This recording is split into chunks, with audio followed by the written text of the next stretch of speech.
YSR Congress party Tirupati నియోజకవర్గ సమన్వయకర్త యువజన విభాగం రాష్ట్ర వర్కింగ్ ప్రెసిడెంట్ అయినటువంటి శ్రీ భూమన అభినయ్ గారికి తిరుపతిలో ప్రజల్లో ఆయనకు వస్తున్నటువంటి ఆదరాభిమానాలను చూసి ఓర్వలేక ఈరోజు ఉమ్మడి కూటమి నాయకులు జనసేన కానీ టీడీపీ నాయకులు కానీ ఆయన మీద బురద జల్లేటువంటి కార్యక్రమాన్ని ఈరోజు తెరలేపారు.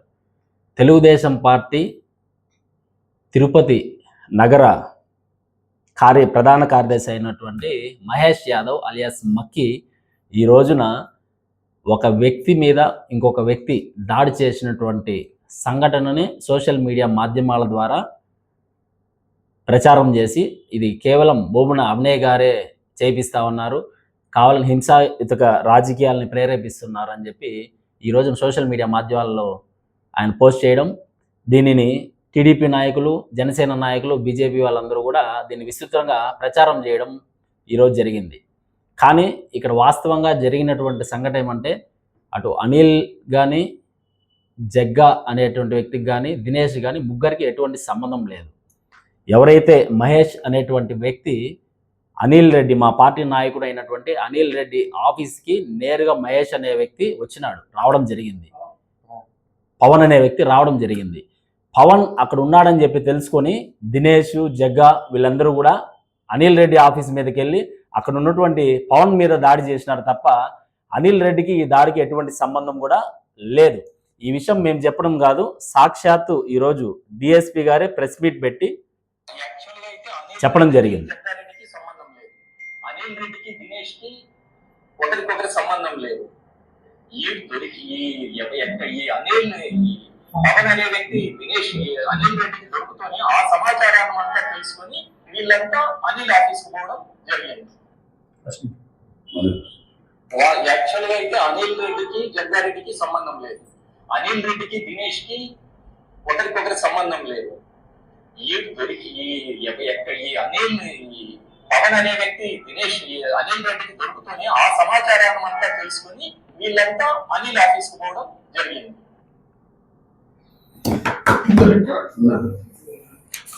ఈ పవన్ అనేటువంటి వ్యక్తి నేను చంద్రగిరికి సంబంధించినటువంటి ఎమ్మెల్యే పిఏనని, నేను మీకు ఎయిర్పోర్ట్లో ఉద్యోగాలు ఇప్పిస్తానని, అదేవిధంగా తిరుమల కొండపైన దర్శనాలు చేపిస్తానని చెప్పి సామాన్య ప్రజల వద్ద, నిరుద్యోగుల వద్ద డబ్బులు గుంజుకొని ఆ డబ్బులతో విలాసవంతమైన జీవితాన్ని చేసేటువంటి వ్యక్తి ఈ పవన్ అనేటువంటి వ్యక్తి. ఈ కథనం కూడా మనకు ఆంధ్రజ్యోతిలో ప్రచురితమైంది. దీనిపైన కూడా చంద్రగిరి ఎమ్మెల్యే వాళ్ళు కూడా కంప్లైంట్ ఇవ్వడం కూడా జరిగింది. ఇతని చరిత్ర ఇది. అదేవిధంగా అనిల్ రెడ్డి అనేటువంటి మా పార్టీ నాయకుడు 2 వీలర్స్ సంబంధించినటువంటి రెంటల్ బిజినెస్ చేస్తా ఉన్నాడు. ఈ పవన్ అనేటువంటి వ్యక్తి రెంటల్కి అని చెప్పి బండి తీసుకొని ఆ బండిని వేరే దగ్గర కుదవ పెట్టడం జరిగింది.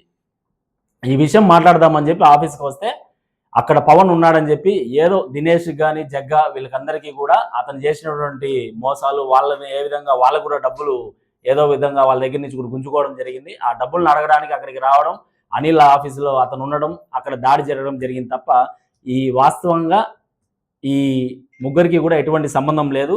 అదేవిధంగా దినేష్ అనేటువంటి వ్యక్తి కూడా జనసేనలో క్రియాశీలక వ్యక్తిగా వ్యవహరిస్తూ ఉన్నాడు. ఎమ్మెల్యే ఆర్ఎన్ శ్రీనివాసులు గారితో కూడా ప్రతి ఒక్క కార్యక్రమాల్లో కూడా ఇతను చురుగ్గా పాల్గొనడం జరిగింది. అంటే వీళ్ళందరూ కూడా జనసేనకు సంబంధించినటువంటి నాయకులు. వీళ్ళకి ఒకరికి ఎటువంటి సంబంధం అయితే లేదు. అనిల్కి ఈ విషయంలో ఎటువంటి ఇది కూడా లేదనమాట. అదేవిధంగా ఈరోజు దీనిపైన ప్రెస్ మీట్ పెట్టి మాట్లాడుతూ ఆర్ఎన్ శ్రీనివాసులు గారు జరిగిన ప్రెస్ మీట్ దీనిపైన మాట్లాడమంటే మా నాయకుడు భూమన కరుణాకర్ రెడ్డి గారి మీద అవాకులు చవాకులు పేలుతా ఉన్నారు.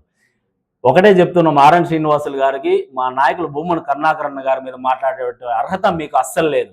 మీరు వైఎస్ఆర్ కాంగ్రెస్ పార్టీ జగన్మోహన్ రెడ్డి బొమ్మ వేసుకొని చిత్తూరులో ఎమ్మెల్యేగా గెలిచి ఈరోజు మీరు అక్కడ పరిపాలన అందించుంటే మీకు అక్కడే సీట్ వచ్చేది. మీరు అక్కడ చేసినటువంటి దుర్మార్గాలు, దౌర్జన్యాలకు మీకు అక్కడ సీట్ ఇస్తే ఓడిపోతారని చెప్పి తెలిసి మీకు అక్కడ సీట్ ఇకపోతే ఈరోజు మీరు మళ్ళీ జనసేన పక్కన చేరి తిరుపతిలో సీట్ చేరుకొని 100 కోట్ల రూపాయలు విచ్చలవిడిగా ఖర్చు పెట్టి ఈ రోజున చాలా అక్రమంగా ఈరోజు ఎమ్మెల్యే అయినటువంటి పరిస్థితి. అదే మా భూమన కరుణాకరణ గారి మీద ఆయన వైఎస్ రాజశేఖర రెడ్డి గారి ప్రభుత్వంలో తిరుమల టీటీడీ బోర్డు చైర్మన్గా ఉన్నప్పుడు ఆయన మీద ఆరోపణలు వస్తే నా మీద ఆరోపణలు వస్తున్నాయి, వీటిపైన సిబిఐ ఎంక్వైరీ వేయండి అని చెప్పి తిరుపతి ఈస్ట్ పోలీస్ స్టేషన్ ముందర ఉన్నటువంటి గాంధీ విగ్రహం దగ్గర కూర్చుని ధర్నా గిరిగినటువంటి ఎవరైనా ఉన్నారంటే అది కేవలం భూమన కరుణాకరన్ గారు అని చెప్పి మేము తెలియజేస్తున్నాం. అదేవిధంగా మొన్న లడ్డు విషయంలో కానీ అన్యాయాలు చేసినారు, అక్రమాలు చేసినారు, తిరుపతిలో దౌర్జన్యాలు చేసినారు అని అంటే కరుణాకరన్ గారు నేరుగా సాక్షాత్తు కలియుగ ప్రత్యక్ష దైవమైనటువంటి వెంకటేశ్వర స్వామి ఆలయానికి వెళ్ళి అక్కడ ఉన్నటువంటి కోనేరులో స్నానం చేసి అఖిలాండం వద్దకు వచ్చి అక్కడ ప్రమాణం కూడా చేయడం జరిగింది. మేము గనక తిరుపతిలో ఏదైనా అక్రమాలు కానీ అన్యాయాలు కానీ తిరుమల లడ్డు వ్యవహారంలో కానీ ఆ నెయ్యి విషయంలో కానీ నేను కానీ ఏదైనా తప్పు చేసి ఉంటే మా కుటుంబం కూడా సర్వనాశనం అయిపోవాలని చెప్పి కూడా ఆ ప్రత్యక్ష దైవమైనటువంటి వెంకటేశ్వర స్వామి దగ్గర కూడా ప్రమాణం చేయడం జరిగింది. అటువంటి గొప్ప సంస్కరణ ఉన్నటువంటి నాయకులు మా భూమన కరుణాకరన్ గారు. తిరుపతి ఎమ్మెల్యే ఆర్ఎన్ శ్రీనివాసులు గారికి పూర్తిగా కరుణాకరన్ గురించి మాట్లాడే అర్హత లేదు. అదేవిధంగా ఈరోజు జరిగినటువంటి అనిల్ రెడ్డి పైన కూడా ఈరోజు స్టేషన్లో అక్రమంగా పెట్టిన కేసులు కూడా మేము సిఐ గారిని కలవడం జరిగింది. వీటిని విచారించి ఏదైతే సోషల్ మీడియా మాధ్యమాల ద్వారా వీళ్ళు మా అభినయ్ గారిని కావాలని దుష్ప్రచారం చేస్తున్నారో వారందరిపైన కూడా చర్యలు తీసుకోవాలని చెప్పి కూడా మేము సిఐ గారికి కంప్లైంట్ ఇవ్వడం జరిగింది.